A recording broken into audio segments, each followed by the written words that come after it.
مرحبا وأهلا بكم في برنامج داخل واشنطن. معكم مضيفكم روبرت ساتلوف.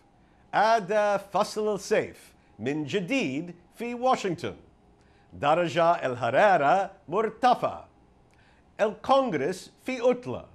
فريقنا للبيسبول هو الأفضل في الدوري الوطني، والرئيس يلعب الغولف من جديد. ماذا يمكن أن يكون أفضل من ذلك؟ فصل الصيف فرصة للتمهل ومراجعة بعض أهم خصوص العام، ومن الواضح أن الانتخاب المفاجئ لدونالد ترامب يتصدر القائمة، ويرتبط بذلك دراما الحرب الباردة التي خيمت على الانتخابات، وخاصة دور روسيا في محاولة تقويض العملية الديمقراطية في بلادنا. ولكن توجد خصوصا أخرى كذلك تستحق الاهتمام، بداية من إعادة تشكيل ملامح سياسة أمريكا الخارجية في عهد رئيسنا الجديد، ووصولا إلى الصمود المدهش لإصلاح الرئيس أوباما لنظام الرعاية الصحية، والذي قاد دونالد ترامب حملته الانتخابية ضده وفاز بالرئاسة. فيما يلي مقاطعة من لقاءات سابقة مع خبرائنا سلطت الضوء على بعض أهم القضايا التي ما تزال تتصدر الأجندة السياسية اليوم.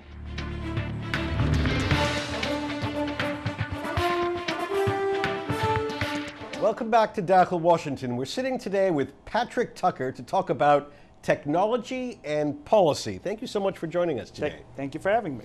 The emergence of drones, which has been a huge change in how we fight war. How have we seen this change the battlefield? In what way is what we're doing with drones against ISIS and Al-Qaeda now different than what we were doing, say, 10 years ago? Well, it's changed a lot of the decision-making that leaders bring to bear on what to do in a place like Syria, in a place like Iraq. And what it provides is the opportunity to basically take out high-profile targets from very far away without an enormously large troop presence. Now, that, in terms of where that's good and where that's bad, is this. It creates the opportunity politically for leaders in the West to continually show incremental progress in a campaign to the American public. We hit this guy. We took out this particular leader. We're making progress against this group by removing these targets from the area of operation. What it does not do is allow you to consolidate gains. It is different from an invasion. It's a way to have an effect in a place, a military effect in a place, without occupying territory.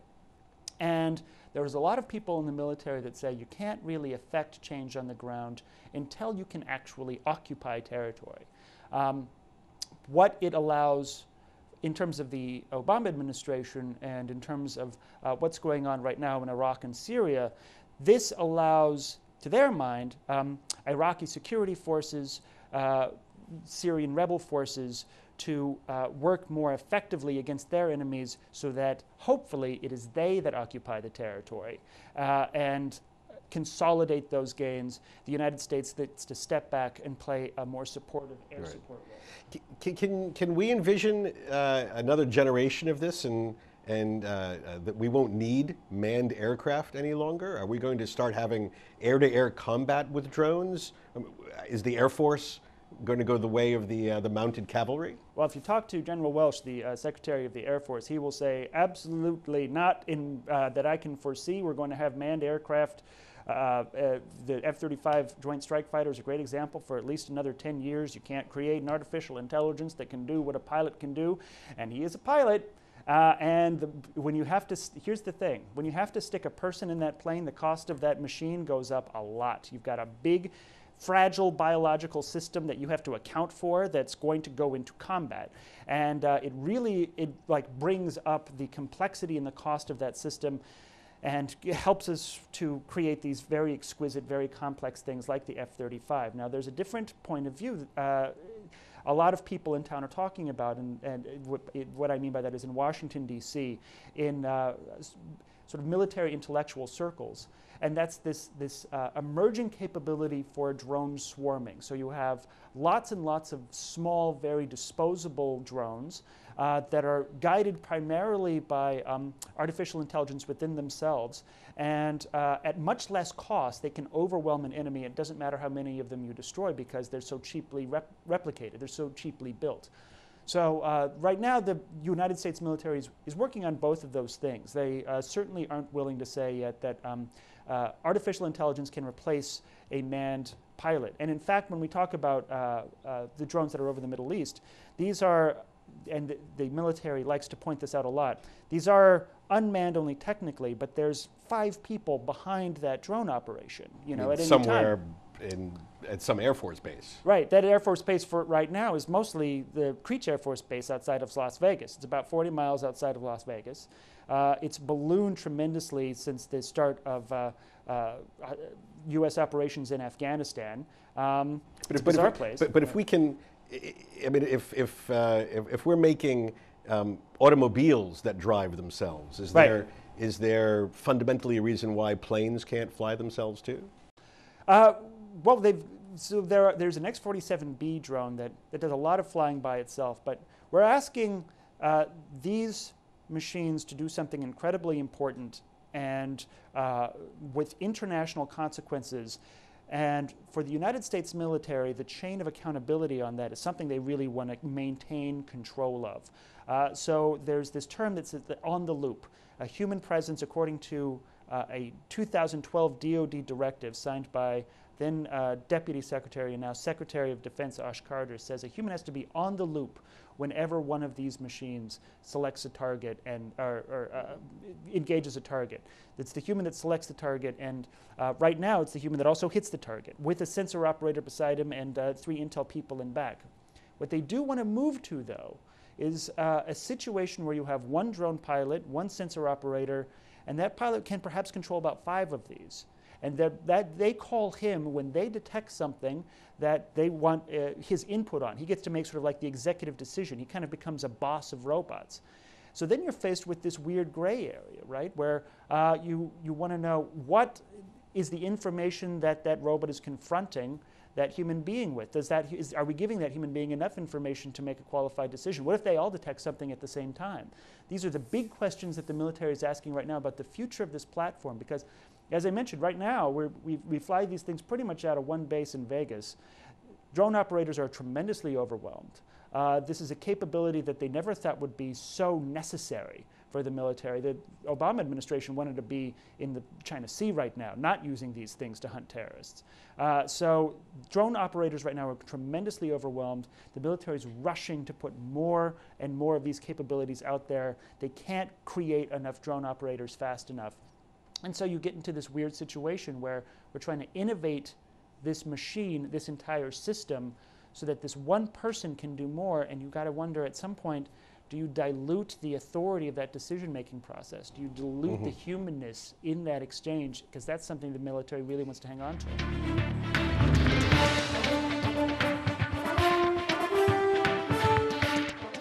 President Obama and then Secretary Hillary Clinton came to office, there was the famous reset with Russia. It's tough to say that this was a great success. I wouldn't agree with that, because I think that, first of all, when you're a new administration, you want to the extent possible, start with a clean slate and the best possible scene, if you can. The best fresh start, I guess, would be the best way of putting it. And the Bush administration, so the previous administration, did not have a good relationship at all by the time they left with the Kremlin. So I think for President Obama coming into office with Secretary Clinton to say, let's see if we can start new with this government, was actually a pragmatic thing to do.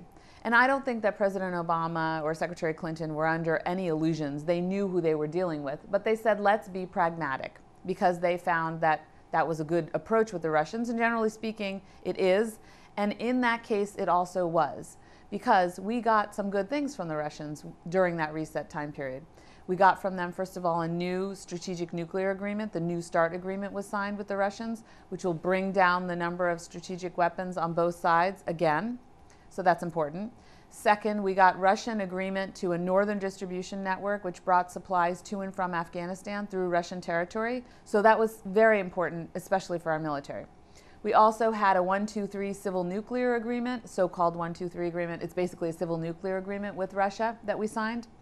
We also had the Russians abstain in the UN Security Council on the vote to go in and conduct airstrikes against the Libyan government. That was also important. And as you can probably understand, later Putin didn't like the fact that they had abstained. But when President Medvedev was in office, which was the time when they took this agreement, they took the vote in the UN to go and attack Libya because of Gaddafi's, we can get into that later, but anyway, misgovernment, the Russians were with us. So those are any number of examples. There were other small things that we did with the Russians, but those were some of the big ones. And so I think it was worth having the reset. But again, because fundamentally we disagreed with the Russians on many critical things, it ultimately didn't stand the test of time.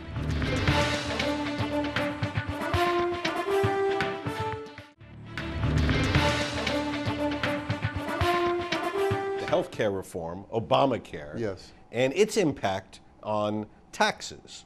Who pays for the expansion of healthcare services in the United States? That is a long and complicated question. Or to let's do answer. the brief version. We'll do the brief version. There are basically two ways. One is the law that created Obamacare put in place some new taxes that are generating additional revenue. For example, there is a low-rate tax on investment income above a certain level. It pays for a part of the tax, part of the cost of the program. The second way is by curtailing certain existing expenditures or moving them from their original purpose to help pay for the health benefits. For example, the cost of the payments that are made to hospitals under our health care program that supports care for the elderly and the disabled had been growing quite rapidly. And the legislation that created Obamacare put a limit on the rate at which those expenditures could go up below that which had been previously anticipated. So that frees up some money that would otherwise have had to go for a different purpose to pay for health benefits under the Affordable Care Act. You represented America at the United Nations. Right. And not an institution that is universally loved and adored Sure. by Americans, especially Republicans. Sure. So what do you say to fellow Republicans Sure. as to the value of the United Nations? Why is America engaged there? Should we remain engaged in international organizations such as Sure. the UN? Absolutely. I'm a Republican who thought we should remain engaged. We were important to be in the UN for the UN, and the UN was important for us. But we have to be realistic. We have to know where the UN can be helpful and useful and where it can't. We have to know its limitations. And we have to also know that the UN needs to be reformed, and it's resistant to reform. And we need to keep pressuring it to reform it. A lot of resources get wasted. We spend money on mandates that are no longer relevant, where our current needs are ignored because resources get diverted. In Afghanistan and Iraq, I found the UN helpful to me when I was ambassador in convening the various factions and helping with the elections and helping with the constitution, with engagement with elements that I did not want to or could not engage with. So if you know what it can do and you count on it for that, then there is utility. But if you think that it can deal with all the problems of the world, and if it doesn't, we don't need it, then the UN, obviously, because of differences that exist, a membership organization after all, and especially the 5 permanent members have to agree for the UN to do something. And I think we can be more successful if we engage and we work hard, we play the tools there, or how do you get enough people to support your argument. And a lot of the ambassadors have quite a lot of leeway there. And we tend to be very much Washington controlled because we are nearby and our system is different than others. But a lot of, on many issues, the local ambassadors have a freedom of action, and therefore if you work with them, and I believe in engaging them and showing respect to them, calling on them, I think we advanced our interest and agenda without ever having to use a veto. I managed to get things done even on issues that are quite controversial in the UN, or like on the Israeli-Palestinian issues. We managed to prevent things that we didn't want to see happen without having to veto a resolution, because of hard work of adding in the text things that those who wanted to embarrass us or corner us, which I was willing to veto if they continued with that, but forcing them to withdraw their resolution, because the majority would say, yeah, this is also reasonable, that attacks, let's say, in Gaza, from Gaza on civilian targets in Israel is an act of terrorism.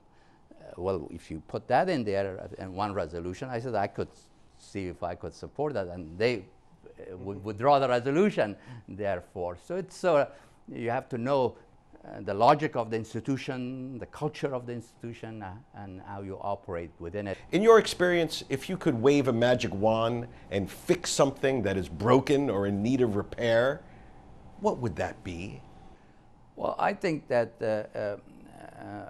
avoiding sometimes for the president to meet with subordinates without the in-between official being there would be a useful step, because sometimes the president meet with the assistant secretary or a deputy secretary or an envoy without the principal being there. Principal being the Secretary of State or Secretary of Defense. And that can have a distorting effect, because it can have the effect of the secretary feeling that maybe some decisions were made in his absence. And I think, for example, in the case of Iraq, some of the early mistakes were perhaps as a result of this one-on-one meeting between the president and the envoy, in which the principal, the Secretary of Defense, and others thought the president must have given the envoy the authority to do these things that then were announced. And as it turned out later on, the president said no, he had not authorized, but no one dared ask the question as to why, who authorized these actions. So I would think the presidents need to resist the temptation of reaching down and instructing or engaging without the principle. So keep the chain of command. Respect the chain of command would be, I think, one of the things that I would recommend for future presidents. We only have a minute left, so I want to ask you to take us for a trip into the future in our last minute. I mean, it's been such enormous change in the last 20 years, from big desktop computers. Now you walk around, you can access the internet from your bed, from the beach, from anywhere. Where do you think this is going? Where, if you could paint a picture 10, 15 years from now, what's the next big revolution? Well, a science fiction author once said that the future is already here, it's just not very evenly distributed yet. And so part of the answer is we've already seen what a lot of the future looks like. It is those mobile technologies. The Internet of Things is available to everyone today in certain parts of the world. So the future really, in large part, means that those technologies are just going to develop further and that everyone will have them. There will be ubiquitous internet access and ubiquitous computing. And so I think that means that all of the things today that, that we think are not necessarily part of the internet, like cars, for example, will be. And they'll be part of the internet in most of the world. And we'll get, suddenly it'll become very strange to get in a vehicle that isn't driven by a human being, because turns out computers are much better at driving large pieces of machinery. They need internet access to do that.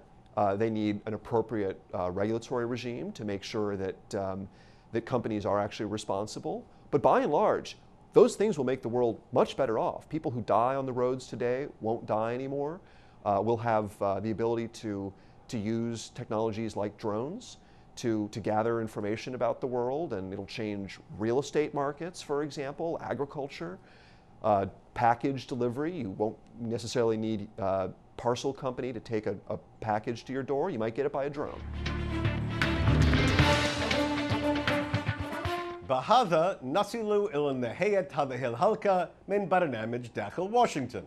إذا كانت لديكم أي استفسارات أو تعليقات حول هذه الحلقة، وخاصة حول ما القضايا التي ستبرز كموضوعات رئيسية في النصف الثاني من 2017، أرجو أن تراسلوني مباشرة على عنوان البريد الإلكتروني التالي insidewashington@الحرة.com. معكم روبرت ساتلوف. شكرا لكم وإلى اللقاء.